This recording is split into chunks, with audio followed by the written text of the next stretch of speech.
And that's the story of man buns throughout the 1990s and 2000s. You know, the disappointment a wolf would feel if he saw a pug? Yeah. That's what your grandfather would feel if he saw the man bun. It's funny. This is why. This is why when we get together and just start off, stuff just pops into my. Now I remember something that I wanted to share. So I'll leave it for later because this is Okay. our opening. But I have something to share with all you guys to see what you think. Okay. I don't know how good it's going to be or not, but just the same. And it has. Well, I'm not going to say what it has to do until we get. Should I? I'm not going to be cheeky about it. We'll get into it. It's about feral humans raised by animals. I'll get to that. We'll get to that conversation in a second. I want to ask you some questions here and tell you about something that I saw. Okay. But so We gotta we, what's we up? gotta introduce the show. Welcome to the Trampled Underfoot Podcast. It's Tuesday night, 6:30 Pacific, 9:30 Eastern, or thereabouts. We were a little late pushing the button, but sometimes you just have to sit back, relax, and go, it's okay. It's not a race. We'll get there. We're not German, or at least I'm not. Well, Well, not predominantly, no, but there might be some German in there. But we don't want to go off on that tangent just yet. This is the Trampled Underfoot Podcast. He is Eloy Escagedo in Miami, Florida. I'm Mark Lindsay, somewhere in Southern Oregon. And welcome aboard. Glad to see y'all out there or hear y'all out there, whichever the case may be. yeah. Yeah. It's my edit, so I can take a bunch of that out, which Is now it your means, edit? No, it's my oh, wait a edit. minute. This is 156. It's your edit. Yeah, that's Yeah, right. I love how if you know, here's the thing. If I wait, if we continue this show enough years, your memory will be so shot that I'll have you doing the edit every week and not Yeah, remember. No, and it wouldn't take much, No, it's your edit, remember? Well, see, yeah, now in dude. my defense, we have swapped back and forth a few times because I had issues or you had issues, one or the other. So I used to edit the even numbers and you edited the odd numbers. Now it's switched. I edit the odd numbers and you edit the even numbers. See, So, I always think of it as, damn, Mark screwed up the ending. Now I know it's my edit because you always because I always for your edits, I always go and I'm considering that no, this has got to be somewhat. I mean, the middle part we always go hog wild, but like I try to cap it. I uh-huh. bookend it. I try to bookend it for you in as neat as it. But you are complete like Yeah, wild. yeah, yeah. Mark gone wild. I am the wind. I am everywhere. I walk by night and I know many things. I'm the whistler. The right people will get that. So I'm going to tell you this story about feral people raised by animals and whatnot, and I want to see what you think about it. Okay. Actually, there's a tale out. I didn't even know that this until you talked and the show and the lights went on and it said live on air. I was like totally like blank, and then bam, it's like So I we should remind be doing. you I remind you of somebody raised by animals. Thanks. I appreciate that. That's not necessarily where I was going, but yeah, here I mean, we'll go with that. But so I saw this video, and a lot of you have probably seen it, and I want to know what you guys think about this. I think it's an incredible story, and I'm on the fence. I don't want to be a jerk about it, and at the same time, I want to be truthful to what I perceive about it. And that's always my situation. I have to gauge that. So here's the story. I saw a video, and you guys probably gonna well, you could if you wanted to check it out on YouTube. There was this girl in the Ukraine or someplace like that. I forget the details. And according to the story, when she was very little, her parents were drunkards, and one night they just left her out in the cold because they were doing their thing, and the girl could have froze to death. She went. This is the story. I'm not saying that. Later we'll get to the issue, but the girl crawled to where the dog shed was, let's say, and the dogs kept kept her warm and whatnot. Like she stayed there licking her and this and that. And according to this story, she spent the next I don't know how many years living amongst the dogs. And I have a problem with the story, but I'm just telling you what it is. And they have video of it, and it's on you. And so this girl is like, they interview her, and everything is to the extreme. She's on all fours, like this young lady. Boy, if you just took that. Keep going. You can still rescue it. Okay. I'm so sorry. Not anymore, you can't. It's too late. No, because I wasn't trying. It's like, see, that's the problem with innocence. And okay, so because my mind innocence is only innocent if you don't acknowledge it. Too late. Okay, so oh shoot. It's a good thing we're not monetized. I don't know why. Because we wouldn't be. No, because it's one of those. Okay, so so she's hopping along like a dog, like a dog would through the freaking fields, and they have video of her for this this whole segment, and she's like they film her everything that a dog would do. They make it a point of interest to film her licking at the water spout, scratching her ear, and I'm thinking to myself, like, man, because she has severe psychological this and that and whatever. And so that's the story. And it came from something from Australia. The reportage was like 60 Minutes Australia or something like that. I forget the details. But that's the story. I will, against my impulse, withhold my thoughts on this matter to hear what you have to say about this specific thing. Okay, now I haven't seen the video, but already questions pop into my brain. Okay. The interview was done in Russian, I would assume. Mm-hmm. Okay. So this is a translation onto like the show in Australia.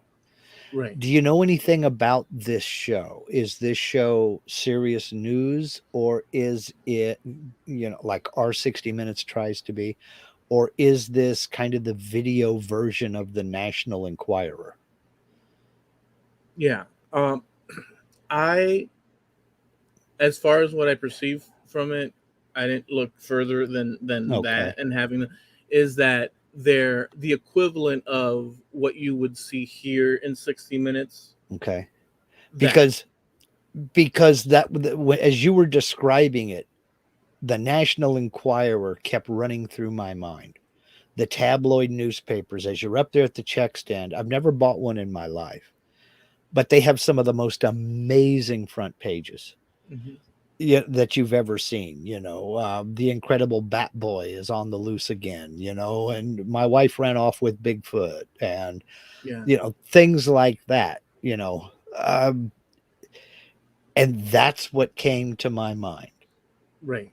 It's easy to pay some girl to run around on all fours and maybe wrestle over a chunk of raw meat, and drink water out of a bowl for sensationalism, for the clicks, for the views. Mm-hmm. It's been done throughout, the centuries as first newspapers, then radio, then motion pictures, and then TV came along. I mean, there are documented cases of people inventing this indigenous tribe that lives out in the middle of nowhere, and they, smack bones together and, don't know what fire is and all this other stuff. Then somebody goes back later on. I mean, there was a very famous case in the Philippines of that. And somebody kind of snuck back to that village later on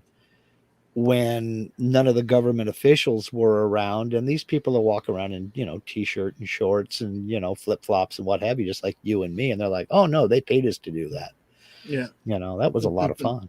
It's like the people like archaeological site, and it's the mm-hmm. desert, but if you Mhm. pop your head up, there's like a Dunkin' Donuts standing right in front Yeah. of you, and like people walking and me, and little. Yeah, exactly. Two guys pull up in an Airstream. One of them looks down and goes, "What are you guys doing down there?"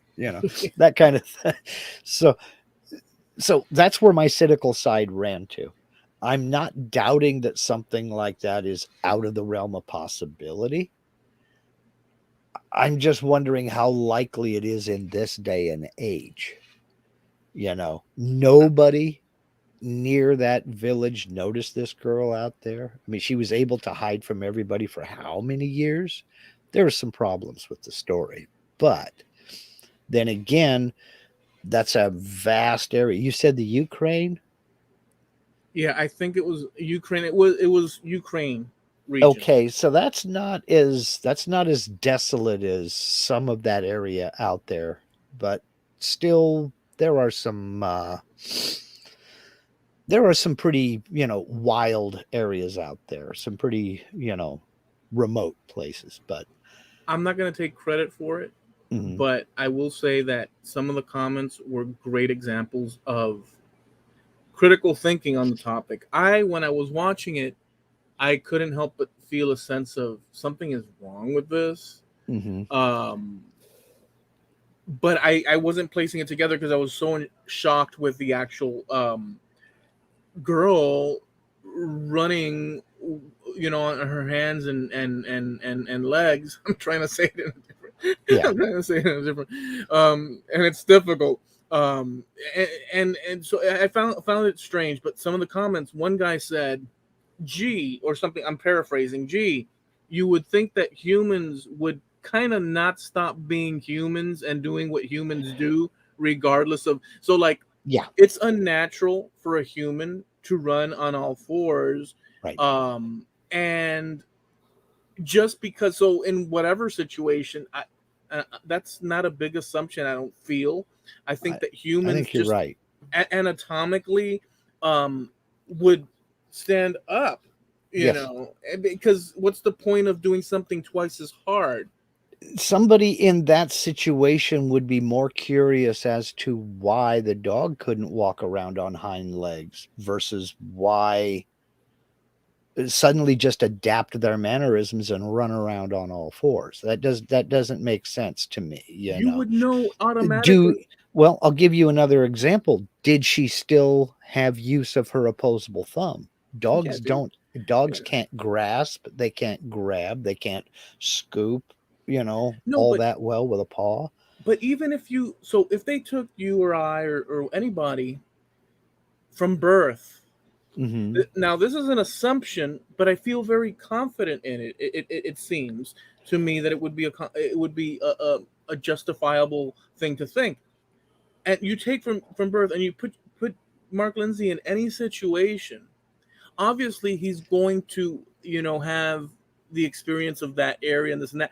But as far as Mark Lindsay, all of a sudden he was put in a hawk's nest and he's flapping Yeah. around like a hawk. Yeah, I'm I I'm don't not see it. suddenly gonna sprout wings, you Yeah, know? I don't, and I don't see you not understanding, even without any education, just by sheer observation and just by the normal, without education. We don't need education.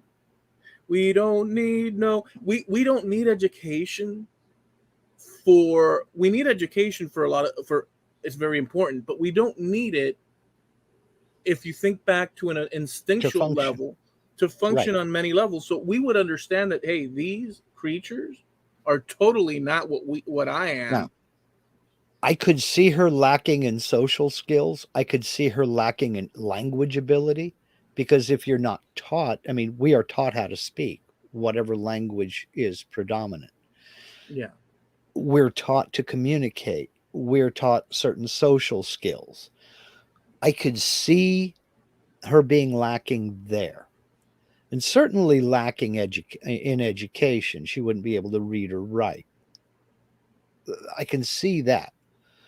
However, I don't see somebody see evolution works both ways. I don't see somebody devolving back that fast. One person. We kind of alluded to it with the hawk's nest thing. Evolution takes millions and millions of years. If I start jumping if I set up a step ladder and I jump off the step ladder for the rest of my life, and my kids do that, and then their kids do that, then their kids do that, then their kids do that, we're not suddenly going to sprout wings. That's not how it works. So, but devolving back to an animal state works the same way. Now, taking on certain animalistic characteristics may be understandable. Maybe you got to fight the alpha male to show up superiority to be able to get your share of the food. But you're not going to run around on all fours. You're going to use your opposable thumb to pick up a weapon and clock that son of a gun so that you can have a bite. You're not going to give up walking upright just for sheer comfort, because you can. You're not going to give up your ability to reason. You may have to develop some sort of regressive instinctual kind of thing, but you're not going to smell as good as they can. You're not going to be able to see in low light as good as they can. I mean, there are limitations everywhere. So I'm just not seeing that. I'm not seeing the running around on all fours and barking at the moon. You know what else would be practically impossible that dogs do that humans would be practically impossible? I can't say it. Well, then don't bring it up. But can you pick out a few in your mind without, shoot. Well, let's look at the woman that we talked about, and I can't remember the name of the island, who was like the last one on her island, and she lived out there in the Channel Islands off the coast of California for however many years it was, all by herself. The one we were talking about, that one episode? Right. Yes, and I really can't remember. I can't remember the episode. I can't remember her name, and I can't remember the name of the island. But she didn't devolve back into some sort of a feral state where there was absolutely no resemblance to a human. She didn't speak the language of the people who eventually found her, and they didn't speak her language. Right. But eventually they found someone who spoke a language close enough that they were able to communicate. Yeah. So I don't know. I have some serious issues with that story as well. I'm not saying that it's not possible. I'm just saying I don't know if that one is true. And again, the first thing that popped into my brain was that over-the-top sensationalism that you got from the supermarket tabloids. Mm-hmm. So walking on all fours. I mean, so we don't know about what you said, because we're also operating under some form of utilizing reason, to the best of our ability, or as much as we care to, as humans do. But we don't know at the same time whatever psychological damage and this and that. But I just, that could affect in that way, and then the person. But I just can't, the crawling around bit. I can't get over that part of it. I found that one very astonishing. And then I read that comment and I said, boy, that's a great point. I mean, it's not like humans aren't going to do, regardless of where you put them, humans are going to always do what humans do. Right. Not what other creatures do, functionally, She didn't stop being human because she was hanging around with dogs. Yeah. And nor she was very... Well, if you see the thing, I'm going to look for the video, and if you guys want to check it out, we will put it in our Trampled Underfoot Podcast page over on Facebook, so that you can check that out. So you can go over there and check it out, Trampled Underfoot Podcast on Facebook. I found it an astounding story, and I'm glad you made me remember it without you knowing. But yeah, that's... I love how somehow talking to me reminded you of that story. I don't know. It's because you said wolf or some word. You said a key word that triggered the me remembering at the beginning when you did your introduction. Oh, okay. And I said, oh yeah, that's right. By the way, there's another one. I'm sure you've seen this because we have talked about this one, where people come down with it's an official thing. It's called foreign foreign language syndrome, something to that effect. A lot of you out there might have seen it before, but it's this thing that happens to people, very few, minimal amount of cases around the world, where you just wake up one day, and if you're like American or you're Chinese or this or that, you're talking like a Scottish person, or vice versa. If you're a British person, you end up talking like someone from Southeast Asia, with the accent that they would have if they were speaking the language in the country that they were in. Okay, so it's not a total shift of language. You don't all of a sudden. I wouldn't all of a sudden get up and start speaking Spanish. No. It was I would have the accent of a person who. Yes. Okay, okay, and it's a real thing. Well, Huh. there was one lady. She's I don't know where she's from originally, but an Asian Mhm. lady in Australia. Here's Australia again. And one day she woke talking like an Irish woman to the T. And for years now, she was ridiculed. And people are, oh, you're putting it on. You're putting on the thing. You're just acting. And the lady literally, according to remember, we could be, our we could be, they could be pulling our chain the whole way through. But so this Asian lady talking in this Irish accent, they take her to a pub or outside bistro somewhere in Mhm. Australia, and they sit down, and the waiter comes up, and the interviewer asks, listen to her and tell me where you think she's from. And she just orders, and he's like, well, you sound a little bit Irish. No, she doesn't sound a little bit Irish, my friend. She sounds like if she was like nestled and cradled in Ireland. I'm with that waiter because I would be afraid to say it myself. You got to be careful these days. You No, no, don't no, know who's going to get cheesed off about what. no. Right. So he was being couth Yeah, about, but but diplomatic. Yeah. but the point is that her accent is like wow, and it turns out that they went to the specialist in America, and supposedly for the first time ever they did some brain scans, and for the first time ever they found the spot Mhm. where there's damage that in the brain that hinder or that alters that makes it so that they do that. And he identified it, and then the interviewer said, well, can you give us a little bit more? And the lady started crying, the lady with the actual problem, because and she cried. She says, well, I've been all this time, people telling me that I'm a liar, I'm a faker, I'm a this and that, and now I have proof that there's something. And she was worried, well, what's going on and stuff. And he says, well, this is brand new, this is probably the first time ever, or one of the first times that this has been spotted, and we haven't, I mean, we just found it, so we haven't analyzed, but we can see that there's a problem there where language occurs and whatnot. Something occurred in that spot. So they actually mapped the area that was damaged that was linked to language. Yeah, That's interesting. That's according, interesting. yeah, according to the thing. That's interesting. That's one of those things that you hear about kind of peripherally, but again, it kind of runs toward that National Enquirer type of thing. That's not outside of the realm of possibility, I guess. The Incredible Bat Boy, you know, Yeah, jury's still out, but it's like synesthesia for years. And synesthesia is a rare condition where it's probably the most famous manifestation of it is certain musical notes make certain people see colors.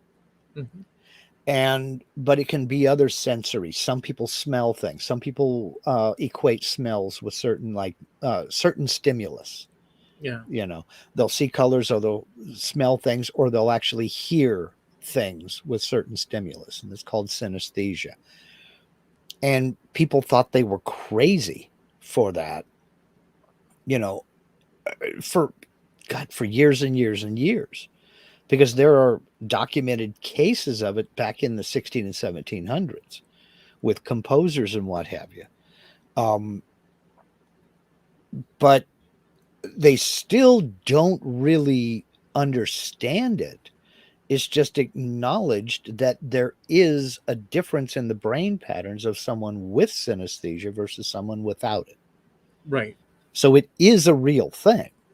Yeah. They can document it, but they still can't explain it. So yeah, the brain is an interesting thing because, I mean, there's been people that have been hit in the head traumatically, and the next day they can remember every date on the calendar since before they were born, or they all of a sudden acquire the ability to paint fantastic murals and just all sorts of stuff like that, or those are the stories. I don't necessarily doubt it. well, but that has to do with the individual and with the brain, because excuse me, the human brain is very complex.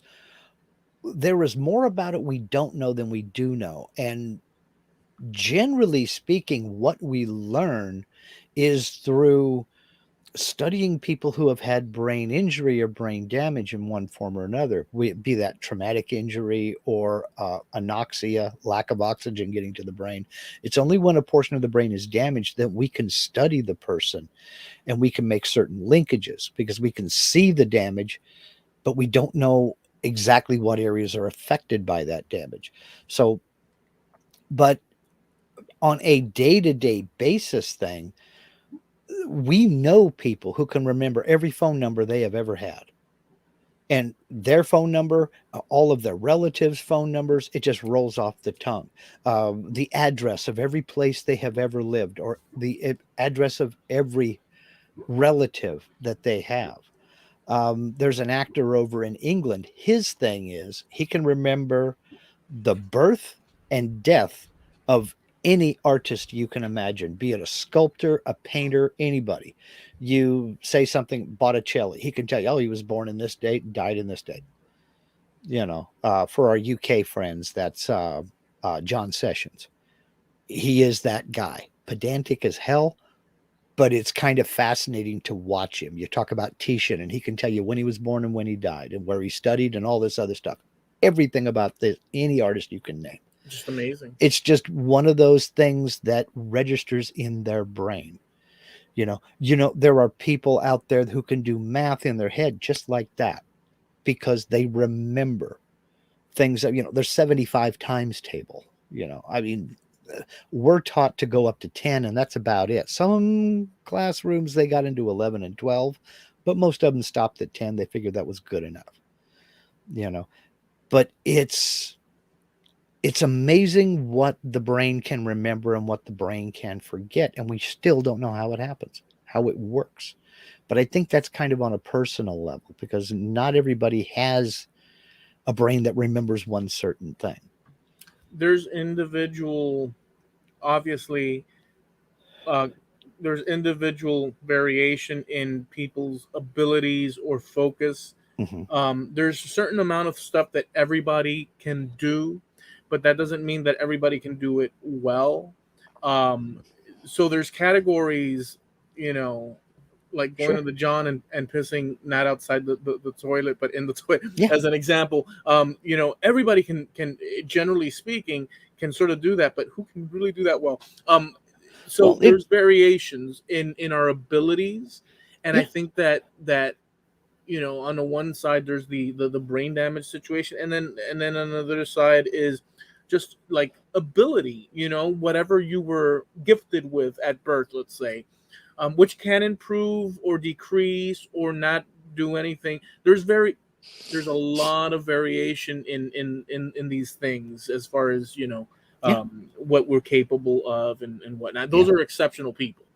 We're fascinating creatures, and it can run anywhere from the extraordinary down to the most mundane. I know people who can't cook to save their lives, and I know other people who've never been to a cooking class in their lives that can figure something out. and they can keep in their mind what a good proportion is. So you may not exactly know the recipe on how to bake bread, but you know a certain percentage of flour, a certain percentage of sugar, a certain percentage of yeast, and a certain percentage of water or milk, depending Yeah. upon the bread, and you'll make a good dough. There are some people who can figure that, show them once and they're done. They can figure it out. There are other people who can't, they would burn water. Yeah. Their brain just isn't wired to do that kind of thing. They don't enjoy it. They don't want to learn it, and they're not going to. But there are other things, other little talents that people have. Some people have an affinity for music or an instrument. I mean, there are people who can teach themselves to play guitar or play piano and not be able to read music at all. Or there are other people like me who took lesson after lesson after lesson and got to kind of a mediocre beginner level and never progressed, no matter how hard I practiced and how often I practiced. And it's just simply coordination, a disconnect in the brain, and not being able to move fingers that fast that always cheesed me off. It's just I don't have an inclination towards that. I'm more mechanically inclined in figuring out other things. So I'll just speak to that because that's an interesting thing that I can relate to. When I first started guitar very early on, I never had a teacher at all.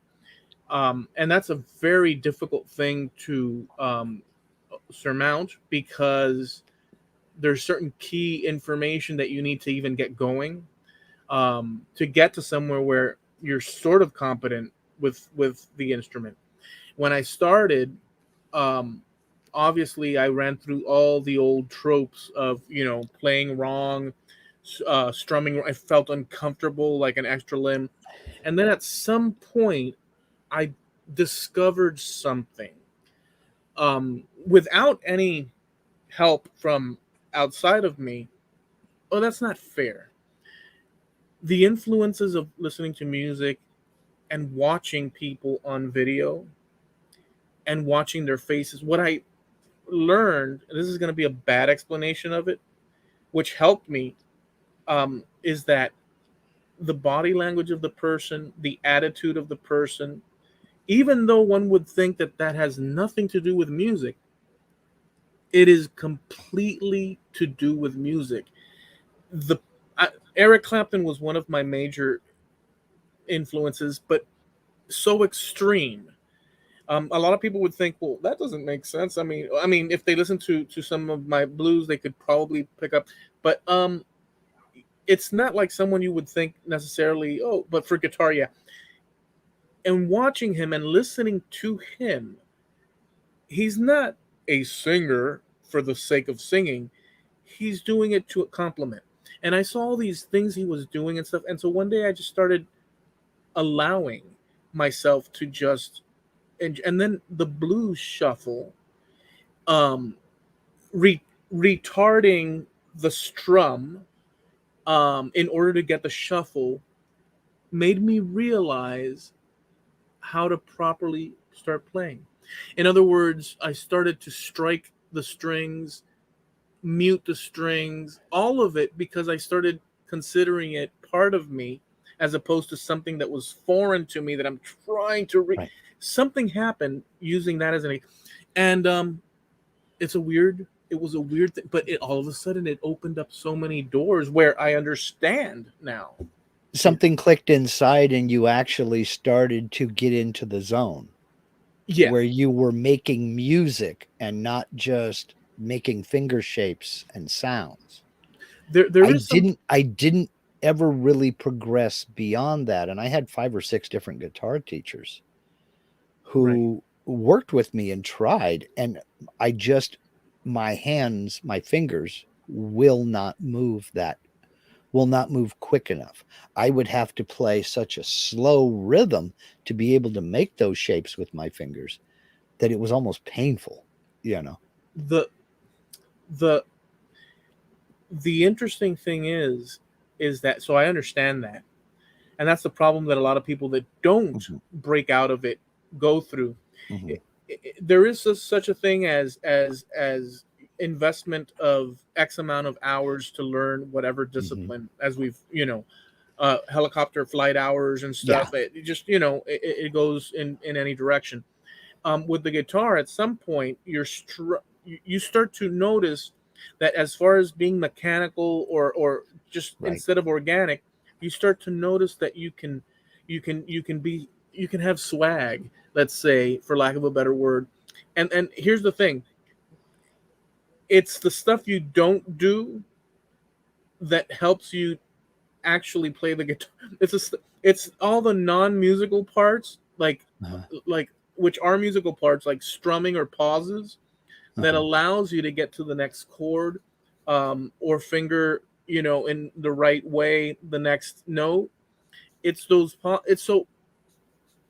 If it weren't for blues, for me, Mhm. um, I don't know what I could. Blues helped me open up and understand how to play guitar. Basically, Yeah. it was blues, and it was through people like Eric Clapton and Stevie Ray Vaughan also a lot. But Did Eric Clapton was kind of like a big deal for me. Now, was there a certain moment that you can remember where you were able to just kind of relax, let go of some of that you were fighting, just relax and make music and just Yeah. play music? Yeah, it was learning the blues turnaround and shuffle. Hmm. Um, I repeated it a lot. Right. But once it started, I said, "Well, wait a second. I could. It's like little pocket. It's like a magician with many tricks up his sleeves, Hmm. where you have a little section you could play a little and then, oh, let me grab this from over there and mix it in with this that's not supposed to go together." And Hmm. once you start seeing that all it is just a series of little, I guess, boxed in tricks, Hmm. all of a sudden you say, "Oh, well, holy smokes, man." And it works. And that's really, and by the way, this is what happens, or it happened to me, without having a proper teacher, because I'm sure a Teacher. proper Yeah. teacher would facilitate, you know what I'm saying, all these Yeah. things that took me Well, forever to learn. every teacher I've ever had has just drove into my brain the importance of practicing scales in Mhm. different scales in different parts of the neck of the guitar. And I kept saying, that's great, that's well and good. But that doesn't teach me chords. That doesn't teach me where chords are. That doesn't teach me the finger position. That teaches me where individual notes are. But Mhm. I wasn't out to become a finger style guitar player. And I know you got to know at least some of all of it to become at least proficient. Chords Or, you need. but yeah, but learning the scale on the 12th through 15th fret doesn't help me make a G7 or, No, but it isn't. See, the problem is, I don't know, mhm, you'll correct me. I think for you, mhm, you grew up, it's not the same world that I grew up in. sure. However, we listened to the rock and roll. And what happened with the rock and roll, it's it's feeling, Mhm. and it's spontaneous, and it's got nuts. I don't even use the word balls. I just did. Until you until you said that, yeah. Well, But it's the, got that. Well, no, let me say what I'm getting at. So, in your mind, you'll correct me if I'm wrong, because I know it was in my mind. I wanted to rock and roll. And so these instructors, um, are refined, mhm, and they're giving you piece by piece. They're correct in that, but with the spirit of rock and roll in you, I hate to quote this because I really don't like but Bono says, all you need is three chords and the truth. And that sums it up. I think that's right. However, the scales are an important part of it because it helps you understand the whole thing. But we want to just Understood. rock. We just want to rock and roll. Well, there was some of that, but not as much as you might think, because I mean, I got my first guitar when I was 7 years old, and it was a lot of the basic stuff, she'll be coming around the mountain and things like that, that everybody goes through with that Mel Bay chord book. But I was listening to Jim Croce. I was listening to James Taylor, things like that. A little bit of folk, a little bit of rock, a little bit of everything all mixed up, all into one. So I didn't have any specific genre in my mind. I had no desire to get an electric guitar until I thought I was good enough to be able to play one. So I had a series of acoustic guitars from the time I was 7 till the time I was about 19. So we're looking at 12 years old, 12-year span in there. No, 22 years old. So we're looking at a span, quite a bit of time there. But I got up to a certain level and plateaued. And how much I practiced and how hard I practiced didn't matter, because I mean, I had family members telling me, put the damn thing down, let's go. If I was home and I could sit down, I had it in my hands, just noodling and practicing and trying to play at it and trying to improve. Yeah. But I never could quite get it. And eventually I gave up on it, and several years later switched over to drums and had an absolute blast with drums. Yeah. But I never got super good, but I could keep time. I could do enough to where I had fun. It wasn't offensive to the ear, and I would have absolutely no problem sitting down at a drum kit at anybody's house and playing around. Whereas hand me a guitar and I'm just, no, check please, gone. Yeah, but it's just one of those things with certain brains can do that, certain brains can't. I can't imagine sitting down at a piano and playing rhythm with the left hand and lead with the right. My brain just looks at that and goes, how the heck do they do that? But I have zero problem controlling a bass drum with my right foot, a hi-hat with my left, a ride with my right hand, and a snare and tom with my left. I can do all that. I don't know that it has anything to do, or I don't know generally that it has anything to do with that someone, I mean, they can't, like, let's say you can't go off and play a whole tune on a guitar, balls to the wall, necessarily. But it's not that you, I don't know that it's not that you can't. Obviously you can't because you say you can't, but I don't know that you can't because it's out of reach for, I think it depends on you wanting to go down a certain road enough. And so, like, maybe that's it. Yeah, because so piano, I can play very basic. The reason I picked up piano, well, because I saw if John Lennon can do it.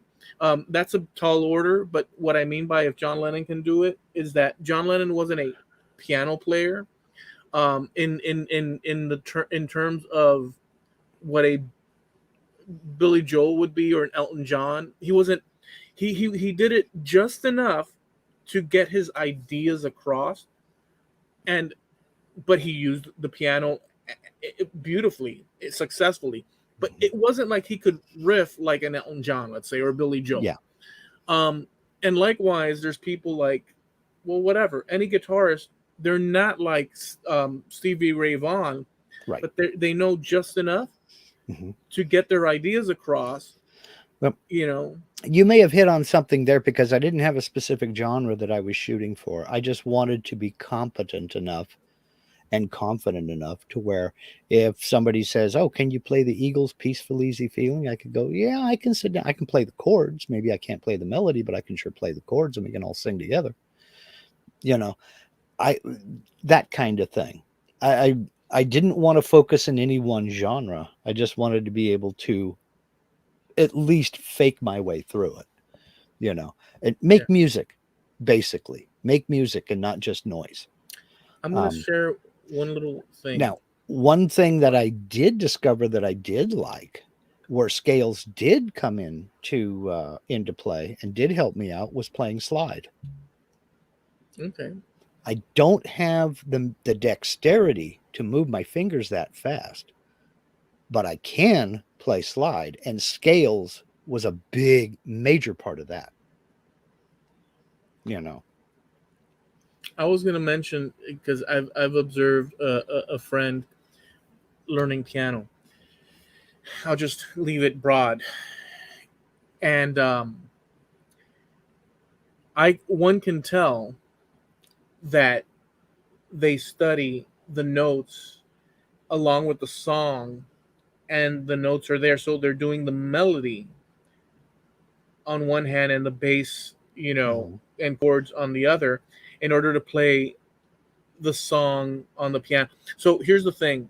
Um, you've seen guitarists that play instrumental, and they'll take a Beatles song, and not only are they playing the actual rhythm, Mhm. but they're striking the notes that would be the melody, what the person Yeah. was singing. So for piano, it's the same thing. When people start off learning, they're playing the melody on one hand and the bass on the other hand. What I learned back in the day, and I did have a piano in here. I've played piano. I can play rudimentary piano enough so that I can add it to a recording with Mhm. my guitar tracks and lyrics and so on and so forth, in order to embellish the whole recording, but not enough to, let's say, do a whole concert by any Mhm. stretch of the imagination. What I discovered was that I got rid of learning the melody with my hands, and again using the blues. I went dump dump dump dump dump dump dump, Yeah. and it struck with both hands, complete rhythm, and that liberated my brain to understand rhythm. You know, It's interesting you say that, because one of my best friends in my freshman sophomore year of high school, that's how he played piano. He played the chords. He didn't play melody. He couldn't play a melody, but he could sit down at any piano and just start playing the chords. He would actually transpose. He didn't play guitar, but he would transpose guitar chords in his head and knew where they were on the piano. And he could play. He couldn't play the melody, but he could play just about any tune that you could throw at him. yeah. He It could, and God, we had an absolute ball just sitting around. And that's one of the reasons why I wanted and worked so hard at guitars, because I wanted to play with him, accompany him, and it it just didn't work out. I was too painfully slow.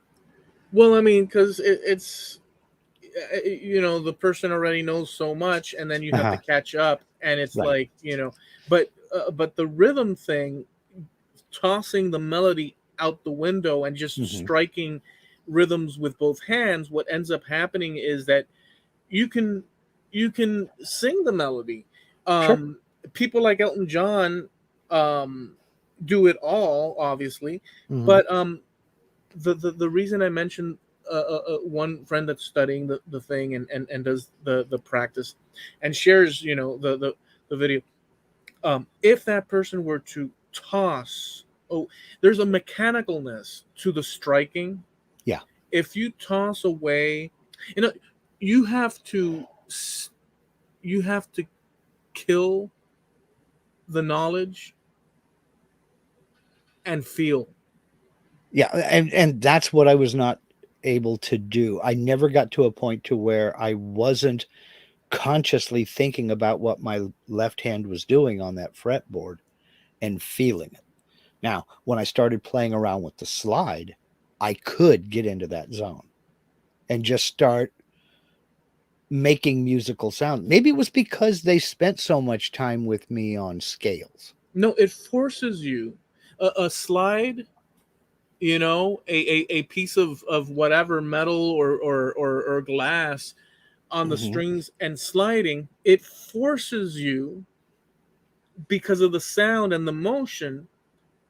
It immediately has what I'll call soul. It immediately has it I'll agree with you there. because when you put your hand on that string or that bottle on that string and you strike and then you slide, it's already telling you directly, hey man, rock and roll man, come Yep. on, peace brother. It's already telling you, like it's It already forcing you. it's got that bluesy, swampy, Yeah, deep down in the mud, rolling in the mud sound. but not And with a guitar or a piano by just I automatic. I have an affinity for that. Or not an affinity, but I have my brain goes in that direction. I like that sitting by the Mississippi with your feet up on a rock, wiggling your toes, strumming away. That's where my brain heads. Yeah, And I love that kind of thing. It's moody, it's deep, it has absolutely no reason, but it's excellent stuff. yeah, It's excellent stuff. yeah. But anyway, I can fake my way through that. Like I say, I can sit out on the front porch with one of these 4-string cigar box guitars and make musical noises, but it's not a song anybody would recognize. But that's okay. I have fun with it. So, I mean, so it's like, yeah, the going back to the simplicity thing, three chords and the truth. For rock and roll, one doesn't need to be a genius, um, or even come up with fantastic. I mean, it'd be great if one mhm, comes up with fantastic lyrics and this and that. The cool thing about rock and roll is, and by the way, not everybody's gonna like it, but the cool thing is that you can come up with the most raunchiest, like mhm. non-sophisticated lyrics, like, yeah, that's my Sally, that's my Sally, dun, dun, dun, dun, dun, dun, that's my Yeah, yeah, Sally, that's my exactly. Sally, dun, dun, dun. And all of a sudden people are like, yeah, that's his Sally. Why not? Well, Why the heck not? And so that's the cool thing about rock and roll. I will agree with you 1,000%. And as evidence, I will submit Tutti Frutti Oh Rudy, a wop baba loo bob blop bamboo. What the heck does that mean? I understood every stinking word. It's just one of those things that gets into your brain and you're just, hell yeah. it it's totally true. I mean, so yeah, so that's the whole thing. And by Well, the way, I will tell you this. um I learned what I learned enough so that I could do what I wanted to do, which was mhm, write songs, which I did for decades. And then I stopped recently, maybe 2 years ago, to the or 2 or 3 years ago, to the degree that I used to. It's not that I by any stretch wrote everything that I've written hundreds of songs or pieces of songs and recorded them, okay, again and again and again, just different. And um I felt, without saying it, but now looking back, I felt I kind of done this for what I do, so I'll put it to the side and I'll do something else for now. And then I went into a different, discipline, and then a different, and now it's like paperwork, genealogy. I just want to learn it. I learn it. Okay, I got all this together. Let's yep. go see what else is. And it's sort of like that. You have to have a Well, passion. I think you have to have a passion for whatever you're going to do. and there's a lot of truth in that, but you can also get too focused. And I've discovered that it's taken me a long time to discover that when you're working on something, you can get so focused that everything else just disappears and that's all you want to do. And Yeah. that's a trait of mine. It's a personality trait that I have. So I have had to force myself to back away. Like this shed project has consumed the last 16 months of my life and my wife's life. Yeah. And it's been rewarding. Most of it has been fun, but there's been a lot of, I want this to end, I want this to be over because I'm missing so many other things. There's a Australian comedian, songwriter, playwright, author. The man is an absolute genius by the name of Tin Minchin. And he gave a speech at his alma mater, a commencement speech. And in that speech, he said, be careful on how you focus because you might miss that shiny thing out the corner of your eye. And truer words have never been spoken. You got to have a passion for what you're doing. You've got to be able to focus, but you also have to be able to step back and let it go at times. Because if you get your head buried in things too far, you get your head down that bucket too deep, you miss a lot that's going on around you. I will not necessarily push back that hard on what you just said because I see the value of stepping back, but only in the context of refreshing the brain so I can sink down my head again. I will say that I don't know about other people. I guess other people. So with genealogy as my example now of what I'm doing, I am so into that and trying to discover everything. There's a few purposes around it, but I'm also involved in this discipline, which is a discipline, but I'm also getting historical understanding and all these things. I'm so steeped in it that everything else is basically gone by the wayside. I feel that just like music and other things that I've done in the past, where I just headlong into it, I did that headlong. And I feel that the consequences of me following my muse, I guess is what we're talking about, is whatever that might be. And I will or have and wish to continue because it's just following my muse to the extremes of the earth. I know that it's at the expense of many other things. However, it's because of that trait that one does acquire knowledge as opposed to someone that can't quite get it together, let's say. But you're talking about at the expense of other things. Yes. Maybe at the expense of things that are less a priority, but not to their detriment. You're not ignoring your dog. He's not going without food. You're not ignoring yourself. Oh no, your bills are covered. Yeah. That's what I'm getting at. If you get too focused, you will miss what's going on around you. No, that's one of my traits. That's but I thought you were talking about like by saying that is stepping back so you can smell the flower. You know how they say like there is that too. There is that too. That's where I was. Everybody needs a break every once in a while. You can immerse yourself so deep, you just totally. Oh man, I got to take a break. Okay, that's what I thought you were going. I didn't know about basic like. Yes, I'm talking about basic like things. That's one of the reasons why I never picked up video gaming because I know that's all I will do, and my brain will be focused on that. And my wife will be my wife will be in it. Well, it will be to the detriment. I will forget everything else. But isn't that true? And that new shop will just go to waste. Okay, but time out for. But see, this is what I'm not getting. I mean, it works for you, but just to understand. So, if I weren't doing what I'm doing now, by default, I would be doing something else, and whatever that other thing would be around the same. There's nothing that I could change this out to another thing that wouldn't end up with my personality exploring it all the way. So I'm trapped. See, I'm not talking about don't explore it all the way. I'm talking about ignoring everything else around you while you're doing it. That's what I'm talking about. Be careful how firmly you focus. You can focus. I'll give you a woodworker's example. When I'm using the table saw, I am focused. I know where that piece of wood is. I know where that blade is. I know where my hands are at all times. Mm-hmm. And I have to be focused on it. But I also have to be aware of the door. Somebody's going to open that door. Sure as heck, somebody could open that door. I have to be aware that that's there.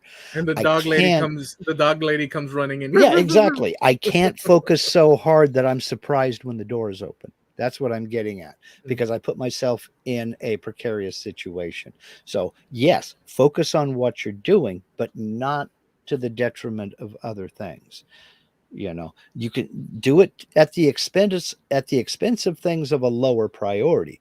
I'm running a piece of wood through the table saw. I don't give a ding dong what the compressor's doing. I don't care, so long as the dust collector's working. I don't care what it's doing. I'm focusing on that. But I have to be aware of my, my situation and my surroundings while I'm focusing, because I could conceivably hurt myself or somebody else if I'm not aware of those surroundings. Situational awareness, I guess, is what you would say.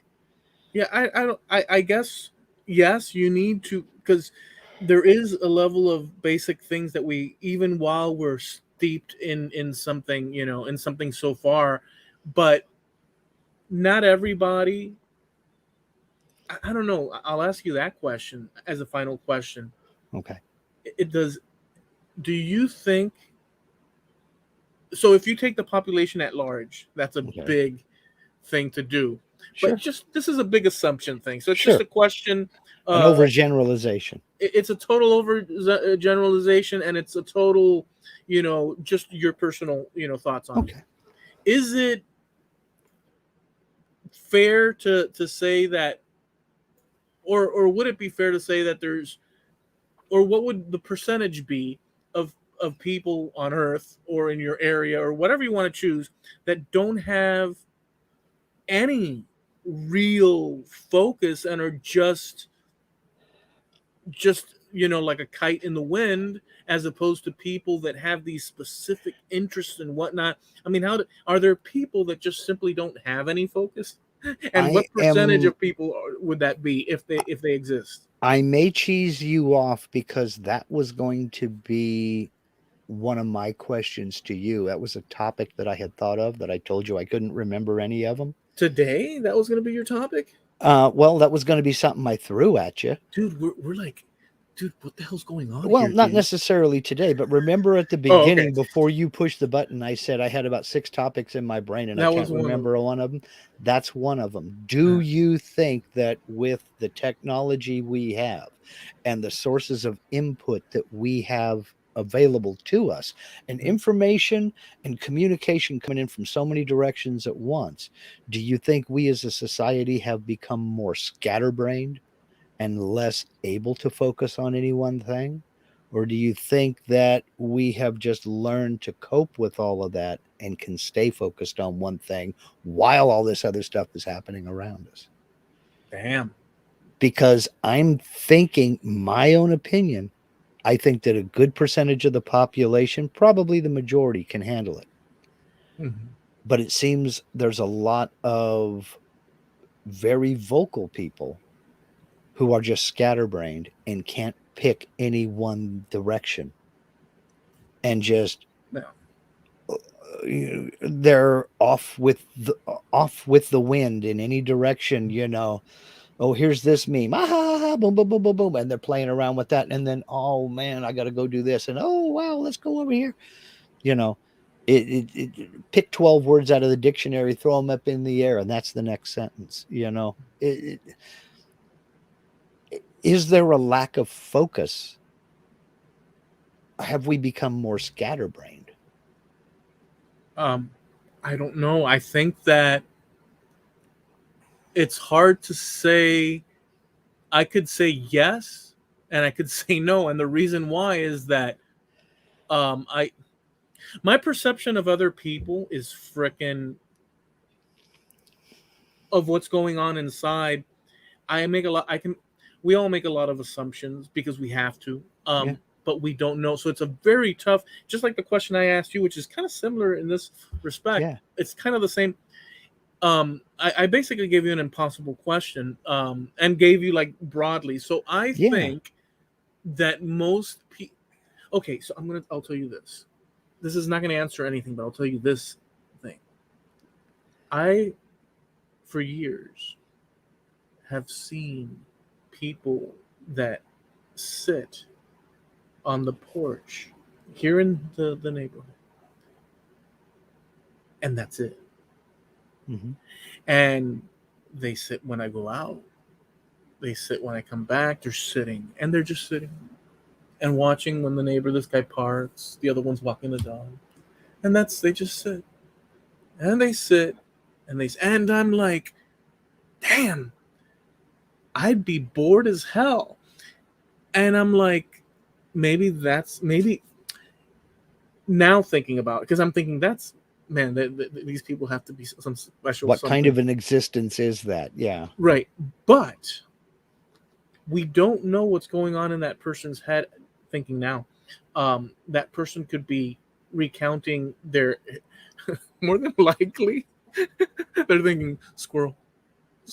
That's what I'm wondering about. Are there so many? Because I just spent a lot of time talking about, pull your head out of the bucket because you might miss the shiny thing.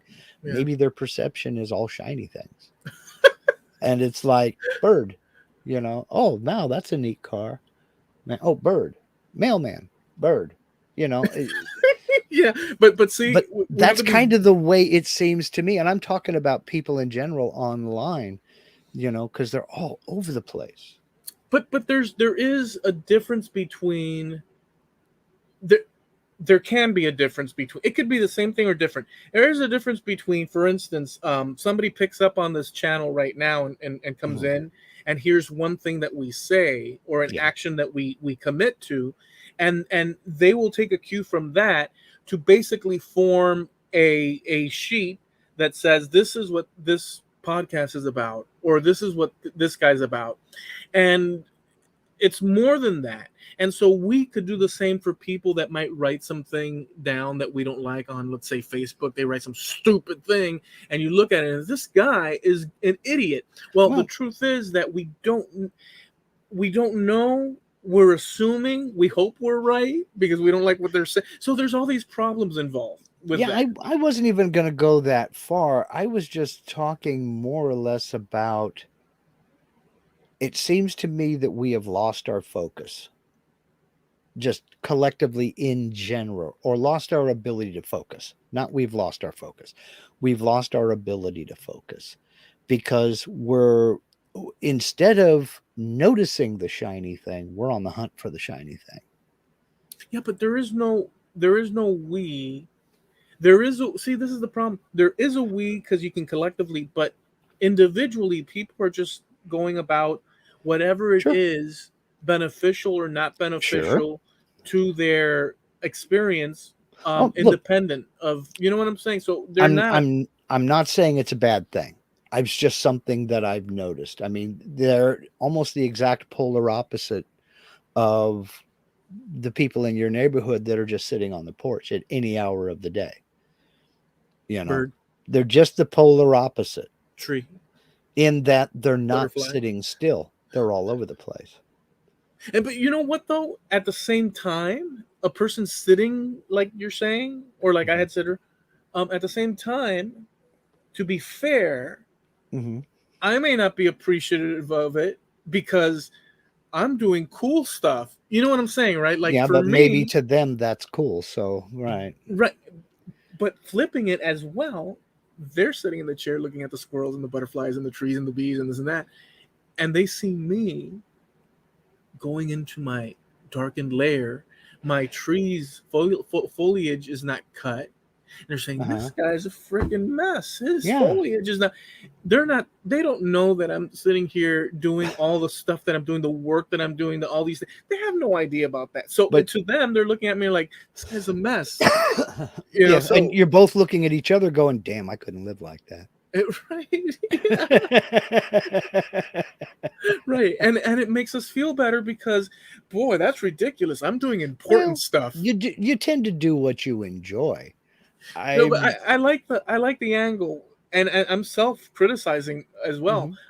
I'm doing important stuff, meanwhile those people know that's not important. What I'm doing is, you know what I'm saying? It's interesting that you should bring up this podcast because we are a prime example of what I'm talking about when I say we're scatterbrained, and have we lost our ability to focus? Because you look at our catalog, this is number 156 we're recording right now. And I know there's some people who may think we keep talking about the same things over and over again, but we have talked about everything under the sun, whether we knew what we were talking about or not.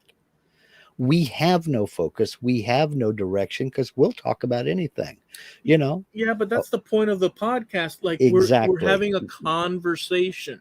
We're prime examples of that lack of focus. We'll talk about it. A worm wrestle. I mean, a dump truck. We'll talk about it, you know? Well, so that answers that question then. We never had focus. Mhm. All right. Exactly. Okay, let's wrap this up on that high note. Folks, thank you for hanging out with us. We are the Trampled Underfoot podcast show. And we go live every Tuesday, 9:30 on the East Coast and 6:30 on the West Coast here on YouTube, Trampled Underfoot Podcast on YouTube. We have a website as well, same name, Trampled Underfoot Podcast, and you can go ahead over and check out our earlier episodes. Just press the Wayback Machine button and you'll catch all those there. And we have a Facebook page where we will, I'm going to have to remember to get that link. We post links and pictures and videos and such of the things that we talk about every now and again. And we do that over on the Facebook page. So that's that bit. And we're also sponsored by Steve Nealon over at Harneal Media, posting in the chat right now, putting up links to the Facebook page and trampledunderfootpodcast.com. Steve is the man, the myth, the legend. He is Harneal Media, your one-stop website shop. If you're looking to establish a web presence and you don't know where to turn, don't know who to go to, Steve is your man. He hosts your website. He will do as much or as little as you want him to do, help you get it all set up, get you a shop or a store, hook you up with a print-on-demand service that will get your merch out there in front of the public's eyes. You don't have to worry about shipping. You don't have to worry about fulfilling the order. You just sit back and watch the orders come in and reap the benefits. That's Steve Nealon over at Harneal Media. That's HARNEAL Media.com. Sponsor of TrampledUnderfootPodcast.com. How many times can you say .com in a paragraph? I can say it as many times as I need to.com. Well, I think we had a great old time this evening.com, and we'd like to wish you guys a great week.com. Remember.com. Come back and join us.com. Tuesdays, 9:30 Eastern and 6:30 Pacific. Enjoy yourselves, guys. We're out of here. Later.com.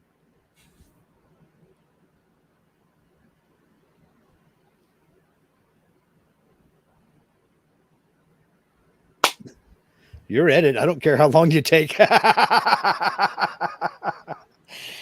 JP Woodwork says, yay, Mark, read out my comment. No. .com. Oh, that's the one. Okay, he was talking about reading out his comment. What we do, Jamie, is we record the audio portion, and we got this from you at Makers International when you were doing the Makers International. Do the audio portion. Now we do the after show where we get in here and we talk to folks in the chat. This is where we get dirty here.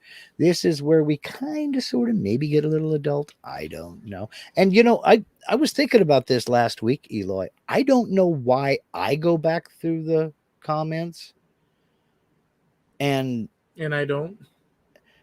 Well, you're the one that can click on it to highlight the comment and bring it up on the screen. I don't have that control over here. Well, you could set up the show and you'd have the control. But that would screw up our whole process. See, here you go, like creating a situation that I might screw up. You know, when you add more moving parts, stuff can go wrong. And well, that's what I was thinking. I'm an additional moving part. Why am I going through the comments and reading them when you're the guy that can click on them and say, let's talk about this one? You do a better job of it, and I'm going to be very biased. Okay. Well, like I'm not. You know, Frankie's Woodworking and CNC channel says we have a mom cat that thinks my daughters are her kids. If they are sick, the cat sits with them and makes noises at them like a mom cat with kittens. True, but your daughters aren't running around on all fours and using the cat box, are they? So, you know, let's see. Frankie also says in the line right below it, unless she was always in a low roof dog pen, got accustomed to crawling and moving around under it. Yeah, but I don't think she was locked in. She could get out and stand up. Well, see, that's another problem. We don't know the full, because that's what they gave us, right? Yeah. That's the show that they gave us. We don't know that. None of it makes sense to me. No, To be honest with you, me it doesn't either. make sense because you know what? Those dogs out in somewhere in Ukraine Mhm. in a shed with the owner's house there, and the parents aren't bringing the child in. No matter how bad those parents are, well, you know what? Now I have to use my brain. They should give us the information. I could see a scenario where they're so they're so evil that they just throw like dirty chicken and beef into the pen. And it's what kind of it just doesn't nah, dude. That's where I'm going. That's where I was going to go next. Who was feeding all these dogs and the kid? Yeah, You it's just know, no, yeah, and it just nobody else noticed. Nobody in the village noticed. Hey, wait a minute. Where did little Erica go? You know, nobody else noticed. yeah, that doesn't work. Hmm. It doesn't work. But you know, whatever. Okay, Jim Dockrell says Tarzan is a fictional work. Absolutely, absolutely. Lord Greystoke. And Linda, right down below that, says her name was Juana Maria and it was San Nicolas Island. Thank you very much. I could not remember her name or the name of the island. That was the lady we talked about back in a previous episode, Yeah, who was the last of her, I'll say it, tribe left on that island alone. And she just carried on living. I mean, she did the best she could. And I don't remember how many years she was there by herself, but she never regressed. You know, when the people who rescued her showed up, she could still speak. They didn't speak the same language, but she could still speak. She never lost her humanity, I guess is right. where I'm going with this. Yeah, yeah. And the reason I said that I didn't want to I was balanced in the beginning. I said I want to be balanced is because maybe this lady went through that for real, and this is all real. But if I had to bet money, it's just I don't know, man. It's too much. Without knowing more information, Uh-huh. the walking on all fours like that, Yeah, it doesn't work for me, man. It me doesn't work for either. me. None of it really works. Now, maybe there was some element of truth to some of it, And they but exaggerated it. yeah, how much of that was put on? I mean, you know, Yeah, come on. yeah, yeah, yeah. Cruising way down here, JP Woodwork says a lady in Florida thought I was Australian. Is it because I was buying a t-shirt and it rains in England? Are you serious? She thought you were Australian simply because you were buying a t-shirt and it was too rainy. Like you don't have t-shirts in England. It's a well-known fact that Ah, Floridians here in Florida. No, this is like a serious. We were taught in school, and we would have picnics and gather when we were taught about English history that they did not have shirts, and that's why America invented shirts and shipped them to England, and now you guys have shirts.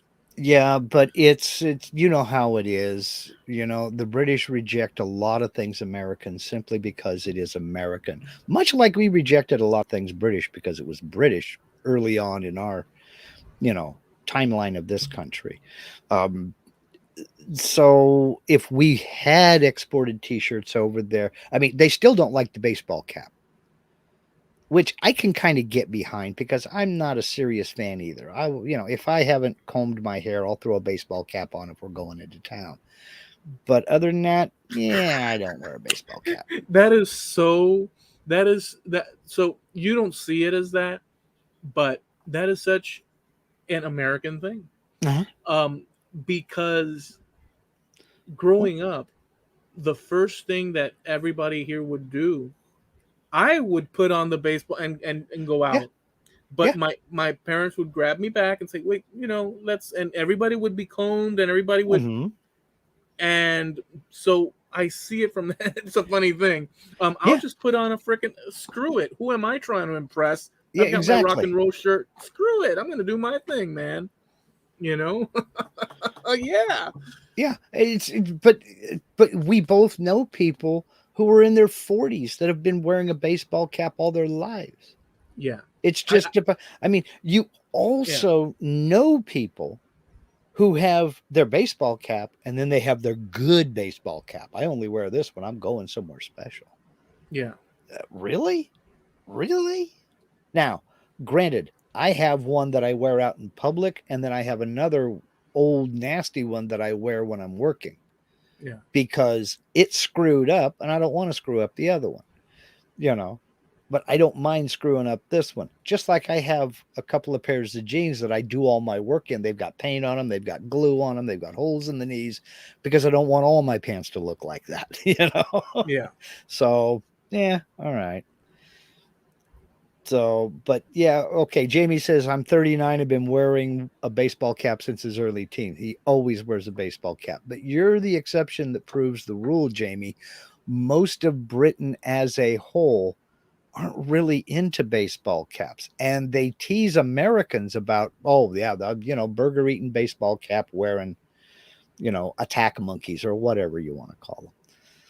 So, but yeah, you're the exception that proves the rule. So, Thomas Grimm, wow, I managed to happen into this. I'm sorry. This is nothing like anything that you're used to me doing on Sundays or in my videos or anything else. This is two guys on opposite sides of the country just discussing life, the universe, and everything. Thomas is one of my faithful subscribers over on my YouTube channel that comes into my live streams every Sunday. Yeah. And, This is just a and I know him from other relaxing. places. Yeah. Well, I mean, welcome. This is just a relaxing back Mm-hmm. and forth conversation. No necessary particular, structure. Let's say. Yeah, exactly. We don't know. We may not know what we're talking about, but we're having fun doing it. Yeah. Let's see here. JP, when we were talking heavy about guitars, he said Eloy wants to break out the guitar. I can see it in his eyes. Right. No, furthest thing from my like I said, I if the proper, I saw, to answer, I saw this clip of Billy Joel interviewed recently. He's an obviously much older gentleman now, and much more white beard and all that. And they questioned him. They said, well, listen, man, why, we love your music. I mean, you wrote some of the most earth-shattering stuff. Well, why don't you keep writing? And he says, well, listen, you have to want to do it. You have to have that inspiration. And I feel that I've done all that I wanted to do. I still play music. I just don't write lyrics to it in that pop format. But I still play music for myself and I enjoy it. And Yeah. that's and this is what he said. And I'm okay with that. That fulfills me. And so it's a matter of, so with me in music, I'm right now not totally focused on that. I do have enough respect for the whole discipline that I spent decades on that I want to revisit it, but I got some other stuff to take care of, Yeah. that I'm down that rabbit hole. But that doesn't mean you have to be sitting there writing music. I mean, now I haven't seen it in a while, but you used to just take the guitar down off the wall every once in a while in a hangout and just sit there and plink away at it to yourself. Mm-hmm. And just play. I mean, do you still do that now? No, I do it less and less. Mm-hmm. I'll pick up the guitar probably once a month or less. Really? Yeah, but the good news about that is that, because you would think, well, what's the good news about that? The good news about that is that the well gets full when you distance yourself, which is kind of to your thing, to step back and kind of look at the flowers or tend to other things and stuff. It works in a weird reverse way as well, where if you don't touch the guitar for a while and then you come back to it, you feel kind of fresh, refreshed with it, and you're like, oh, I can probably invent some cool stuff or overcome objections that before you would not consider, Mhm. ideas you would not consider, because you're like, no, I'm not going to put that together because that's not to do with what I'm doing. Well, now you come back to it and you're like, well, you know what, I feel like I'll expand my personal horizons by going ahead and doing those chords together with that melody. I'm going to go ahead and do it because Yeah. I'm no longer where I used to be. I'm over here now, and I'm going to explore some other stuff. And so there is that possibility, but I'm nowhere near that.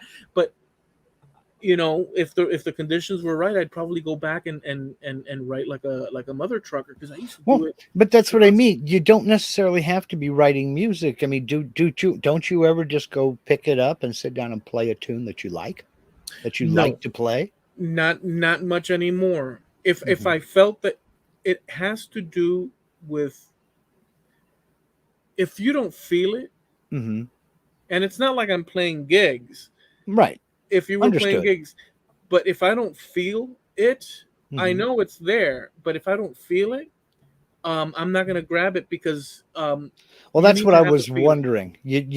So you just don't feel it as often as you used to I don't feel it because my head is stuck in in another. something else. Okay. Yeah, All right. That's what I was wondering. yeah. That's what I was wondering. Jamie says you need to have a one-time guest on, preferably one from the United Kingdom. I'll see if I can find someone. Okay. Just make it somebody it's easy to understand. Kidding. Can you Kidding. can you see if Rita, lovely Rita Mita Maid, Yeah. is available? Knowing Jamie, he'll try to get a hold of like John Bishop or Ross Noble. A good old Geordie with a thick accent to make us both go, what? I bet you JP, being from England, does not know where I pulled that quote from. I bet you. I bet you. And he's probably typing it up looking for it if he even bothers. But I've realized that a lot of people in England, or I can't say a lot of people, but the people that I've asked and seen, um, They don't they get those don't, references? I don't, yeah, like the new kids. Well, now is that I don't think that's a location thing as much as it's a generational thing.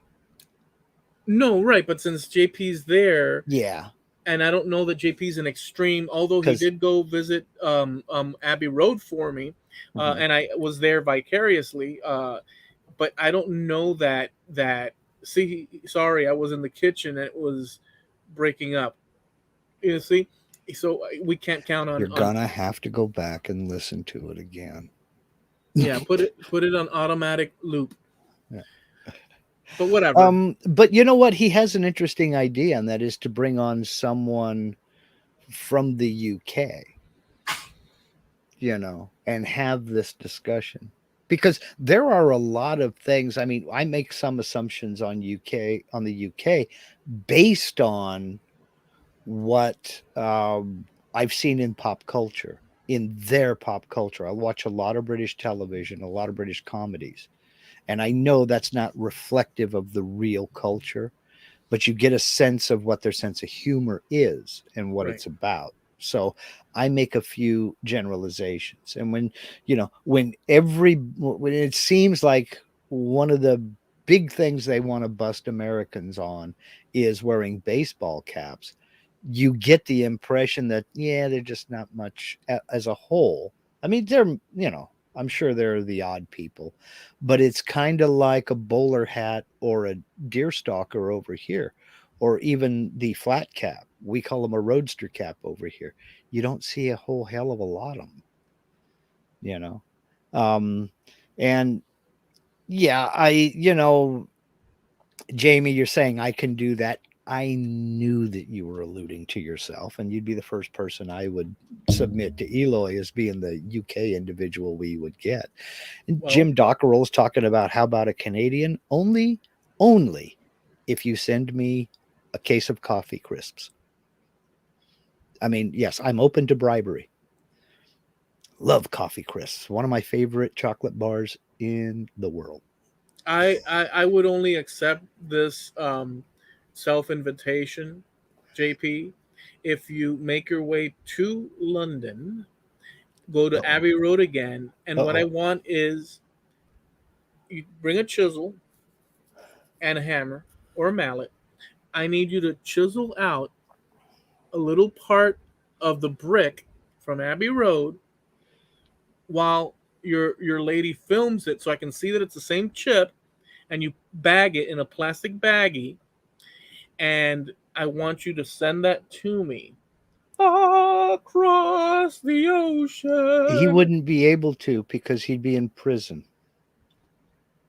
Um so what you're trying to tell me is that if everybody did that, Abbey Road building would just collapse, is what you're trying to If tell me. he were to take a chisel within a block of Abbey Road, they would gang tackle him and wrestle him to the ground. Yeah, but I didn't explain something else. The night before, JP and a few well-chosen friends would scale the walls of the area and spray paint the cameras so that no one would see. Then he'd really go to prison because there's more than one camera.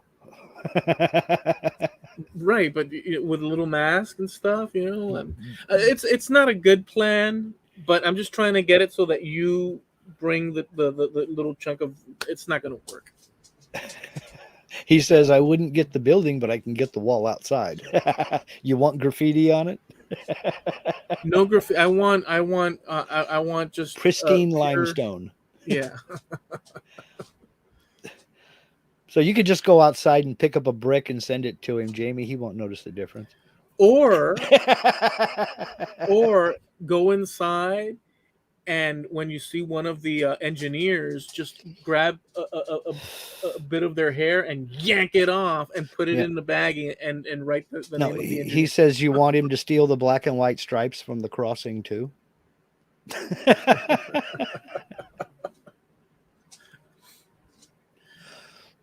See, now, Jamie, I just thought of a major side hustle you could get into. That's a can of black paint and a can of white paint, and market do-it-yourself Abbey Road zebra crossing kits. That's pretty cool. Two brushes, a brush for the black, a brush for the white, a can of black paint, and a can of white paint. But you couldn't do that. DIY Abbey Road zebra crossing kit. Let me help this out. You can't call it Abbey Road. You can call it Babby Bobe. No, you could call it Abbey Road because it's the name of a street. It's not necessarily a trademark name. The studios. Yeah. You're talking about the zebra crossing. You can call it zebra crossing. Well, that's what they call the black and white stripe crosswalks over there, is zebra crossings or zebra. Yeah. Zebra crossing. Zebra cadebra. Zebra rhymes with Deborah. Yes. So Jim says he feels like a dealer now. He wants to send me a box of coffee crisps. I don't know. Linda says, or Maltesers. I don't think they have the Maltesers over there in Canada. I'm not sure. I don't know. But yeah, Jim Dockrell says, how about a Canadian? I killed the Mad Maker show. And Steve Nealon said, no, I killed the Mad Maker show. Steve, you killed YouTube. No. Wait a second. Let's be clear here. I don't know what Jim Dockrell is specifically meaning to say. I believe that the last show that we had was the Steve Nealon show. Mm-hmm. And I think that was it the one before Dockrell's? I don't remember. But there are a lot of people that wish you would bring that back. Now I said it in public. Well, Sorry. People say that, but that there wasn't so it was fun because we got to hear people's stories, but people say that, but at the end of the day, they weren't watching it. Well, not enough, and Jamie Page was ducking out to the point where it became impossible. So Jim said, I dropped the F-bomb. Yeah, but Steve Nealon took YouTube down. Yeah, what happened there, Jim? If you don't know, and I forgot about that. Notice how proud he is that he dropped the F-bomb. He's very proud of it. What happened with Harney as Steve Nealon? I was going to call him Steve Harney. What a mess. What happened with Steve Nealon is that day or that evening of that show, we were going through the interview, and then frickin' YouTube, maybe for the first time or second time. I think it was for the first time. I'm not sure. I think it was the first time. It was the first time it went down platform wide. It went down platform wide. And so on the heels of that, it came back within like a few hours, but on the heels of that, the Mad Maker show ended. Yeah. And that was it. So since then, Steve has been branded as the guy that broke YouTube. Now, that doesn't mean he can't make you a website. He's good at that. Yeah. Just don't put him near a microphone on YouTube.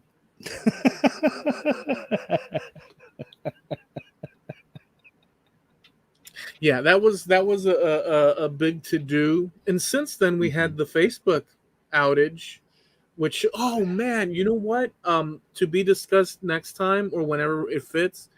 Let's wrap it up with this and whatever you have to say after. I wanted to also, this was also in my brain, but since nothing triggered that conversation, Facebook has now transitioned to a new name, brand, and a new platform that they're leaning towards, which is all to do with like virtual reality. I don't know if you saw their 3-hour long extravaganza on it. No, I did not. I couldn't find the remote. I scrolled through it, and I think that there's enough there to have a conversation about impact of things and technology and all sorts of cool things. So I'll just leave that there. It's more interesting on many different levels that are not expected than one would assume. But if it does happen, it'll be a big deal. From what I gather, Facebook, the platform, is going to remain named Facebook. It's just the corporate headquarters has changed its name. Changing its name, excuse me. Yeah, to Meta. But yeah. So, Steve says that's not fair. I'm live every week. Yes, you are, but not on Eloy's channel. Yeah, you two together. I mean, I don't want to talk about it because it's a long subject, but there was one particular test pilot over in Germany. He could fly his life away and be just fine. I could fly my life away with any other pilot and be just fine. But you put the two of us together, the 5 flights we had together, 4 of them were emergency landings. Something broke on that aircraft when we were flying together. Wow. So it's just like, you know what, sir? This is an omen. I'm not flying with you. Sorry. If you're flying medevac helicopters one day and they say Mark Lindsay is bleeding to death, look him in the eye and say, let that sucker bleed. I'm not picking him up because I ain't getting in an aircraft with you anymore. Nothing personal. Were you the mechanic? I was the mechanic. Yeah. Okay. Well, that changes everything. I wasn't the guy that did all 100% of the work, but we would have, a circuit breaker caught fire one time. Tail boom bolts came loose. Heavy vibration in the main rotor. Not anything that I worked on, just things happened. So it's just the two of us together. We're not a good team. I just posted the video of the feral dog girl. So if you want to check it out, you can go to our Trampled Underfoot Podcast page on Facebook and check that out. Okay. Is there any other? No, I'm good. I'm good. Well, we should talk Jamie and we should talk Jim, and I'll talk to Eloy about maybe having a. Yeah, you guys get together. When you sort that out, then you get together with me, and then we'll have a conference call. Have your people call our people. We'll do lunch. Yeah. I think it'd be fun to have a guest every once in a while. Yeah, well, to be discussed. Okay. Oh, not this. This is fine, but I Mhm. was gonna say something that will continue our conversation because I was thinking of bringing, what many would consider on the fringe, to create an evening out of it. But we've already discussed that in the past. But whatever. We'll discuss further behind the scenes. There's a bunch of stuff there to talk about, but we'll keep talking. That's the thing. Okay, Jim, we'll do. Alrighty, guys, enjoy the rest of your week. Be safe. Stay in your lane. Don't do anything outrageous. Don't tempt destiny. Or do what the heck you want. But, keep it. Remember, left lane fast, right lane slow. Okay? Toilet seat up, toilet seat down. What's your choice? All right. Laters. Later. Have a good one.